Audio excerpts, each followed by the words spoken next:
General Lee scored a smashing victory over the Army of the Potomac at Chancellorsville in Virginia, in May 1863. With confidence, Lee decided to go on the offensive and invade the North for a second time, by leading his army through the Shenandoah Valley to begin his second invasion of the North, the Gettysburg Campaign. In bringing the conflict out of Virginia and diverting Northern troops from Vicksburg, where the Confederates were under siege, Lee hoped to gain recognition of the Confederacy by Britain and France.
On the Union side, President had lost confidence in the Army of the Potomac's commander, who seemed reluctant to confront Lee's army after the defeat at Chancellorsville.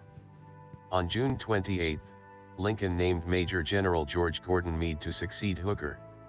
Meade immediately ordered the pursuit of Lee's army of 75,000, which by then had crossed the Potomac River into Maryland and marched on into southern Pennsylvania.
June 30, 1863, some 2,500 Union cavalrymen, commanded by Brigadier General John Buford, occupied McPherson's Ridge and Oak Ridge, a mile west and north of the town respectively. On June 30, 1863, around 2,300 Confederate infantrymen advanced eastward from South Mountain astride the Chambersburg Turnpike toward Gettysburg, searching for supplies. Upon seeing the Union cavalry on McPherson's Ridge, the Confederate force stopped its advance and then marched back toward South Mountain. Although there was no combat that day, both sides had identified their opponent as being present in the area, and the stage was set for the fighting, which would begin the next day.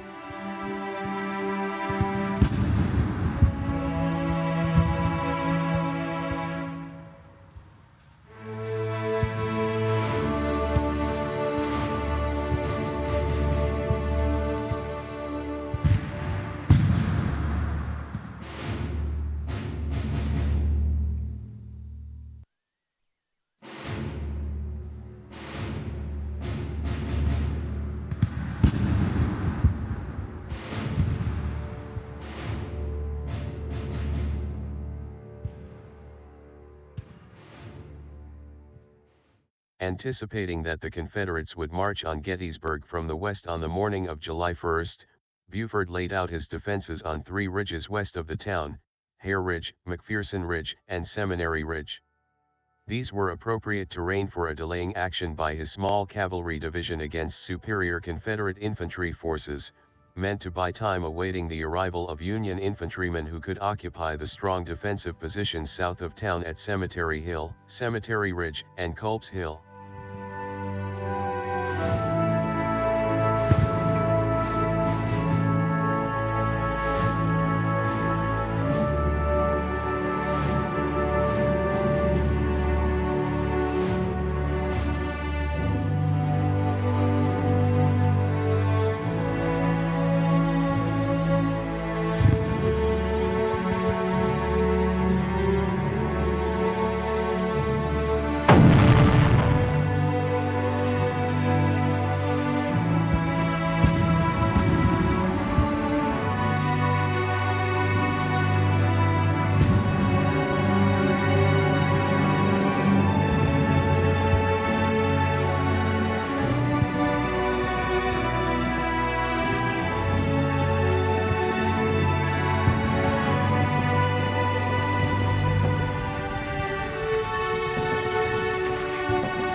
Eight's Division advanced with 2 brigades forward, commanded by Brigadier General James J. Archer and Joseph R. Davis. They proceeded easterly in columns along the Chambersburg Pike. 3 miles west of town, about 7:30 a.m. on July 1st, the 2 brigades met light resistance from vedettes of Union cavalry, and deployed into line. According to lore, the Union soldier to fire the first shot of the battle.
General Reynolds was shot and killed early in the fighting while directing troop and artillery placements just to the east of the woods. Shelby Foote wrote that the Union cause lost a man considered by many to be the best general in the army. Major General Abner Doubleday assumed command. Fighting in the Chambersburg Pike area lasted until about 12:30 p.m. It resumed around 2:30 p.m., when Haight's entire division engaged, adding the brigades of Pettigrew and Colonel John M. Brockenbraw.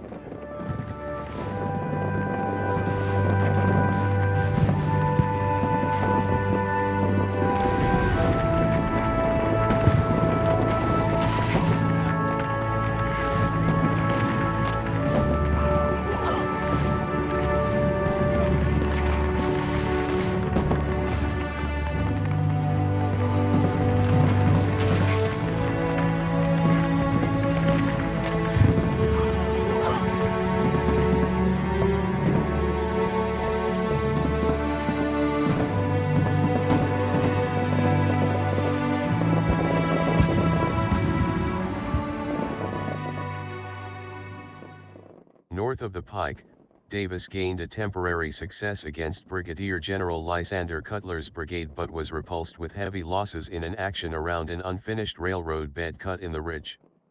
South of the Pike, Archer's brigade assaulted through Herbst Woods, also known as McPherson's Woods. The Federal Iron Brigade under Brigadier General Solomon Meredith enjoyed initial success against Archer, capturing several hundred men, including Archer himself.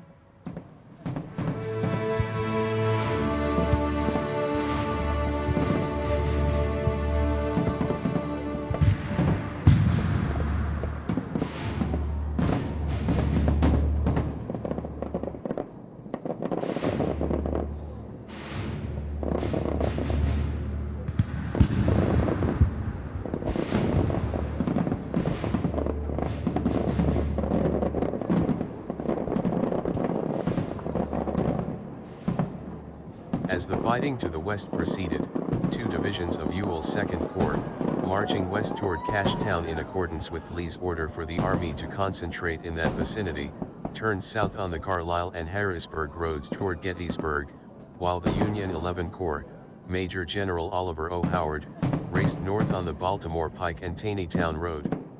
By early afternoon, the Federal line ran in a semicircle west, north, and northeast of Gettysburg.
The Federals did not have enough troops. Cutler, who was deployed north of the Chambersburg Pike, had his right flank in the air. The leftmost division of the 11th Corps was unable to deploy in time to strengthen the line, so Doubleday was forced to throw in reserve brigades to salvage his line.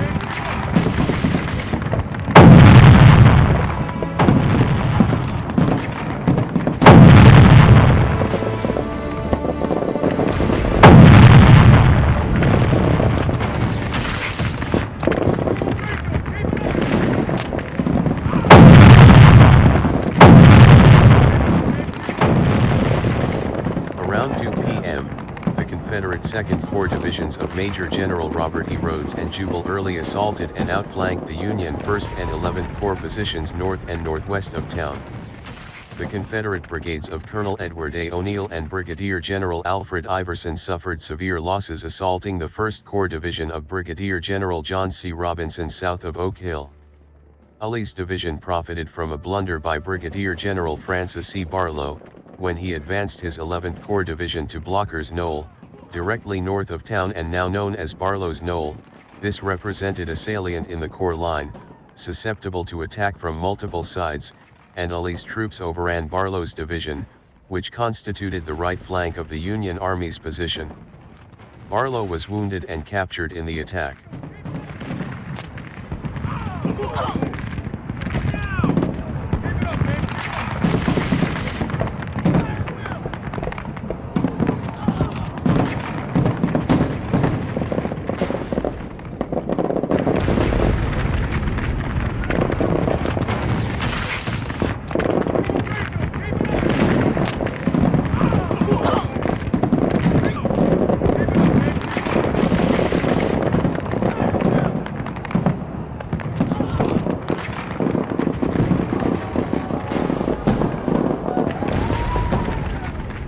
As Pettigrew's North Carolina Brigade came online, Carolina, the largest regiment in the Army with 839 men, lost heavily, leaving the first day's fight with around 212 men. By the end of the three-day battle, they had about 152 men standing, the highest casualty percentage for one battle of any regiment, north or south. Slowly the Iron Brigade was pushed out of the woods toward Seminary Ridge. They flanked the 19th Indiana and drove the Iron Brigade back. The 26th northwards toward Seminary Ridge. Hill added Major General William Dorsey Pender's division to the assault, and the I Corps was driven back through the grounds of the Lutheran Seminary and Gettysburg Street.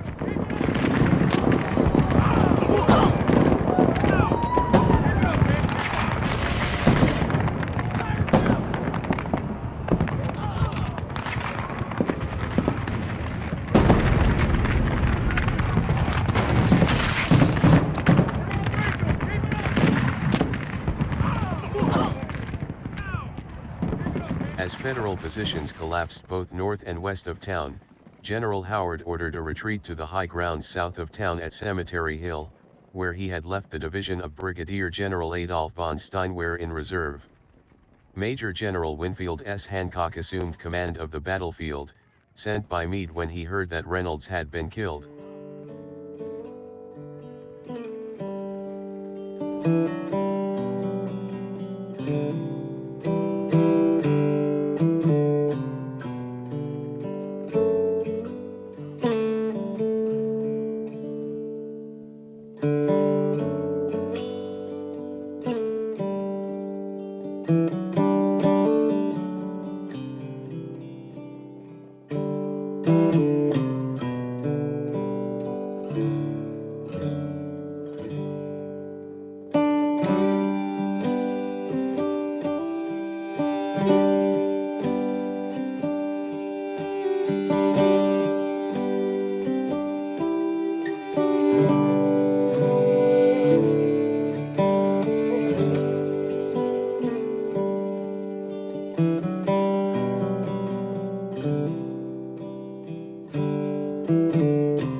Hancock, commander of the two corps and Meade's most trusted subordinate, was ordered to take command of the field and to determine whether Gettysburg was an appropriate place for a major battle. Hancock told Howard, "I think this the strongest position by nature upon which to fight a battle that I ever saw." When Howard agreed, Hancock concluded the discussion, "Very well, sir, I select this as the battlefield. Hancock's determination had a morale-boosting effect on the retreating Union soldiers, but he played no direct tactical role on the first day.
General Lee understood the defensive potential to the Union if they held this high ground. He sent orders to Ewell that Cemetery Hill be taken if practicable. Ewell, who had previously served under Stonewall Jackson, a general well known for issuing peremptory orders, determined such an assault was not practicable and, thus, did not attempt it. This decision is considered by historians to be a great missed opportunity.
The first day at Gettysburg, more significant than simply a prelude to the bloody second and third days, ranks as the 23rd biggest battle of the war by number of troops engaged.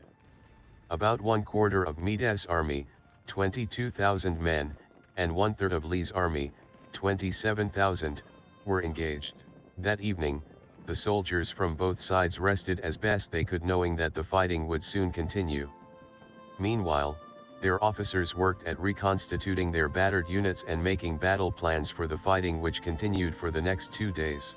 On the surface, the first day of battle was a Confederate victory. They had forced the Union troops to retreat from their initial positions west and north of the town. Yet, at the end of the day, the Union forces retained possession of Cemetery Hill, the key terrain to any battle fought in the area.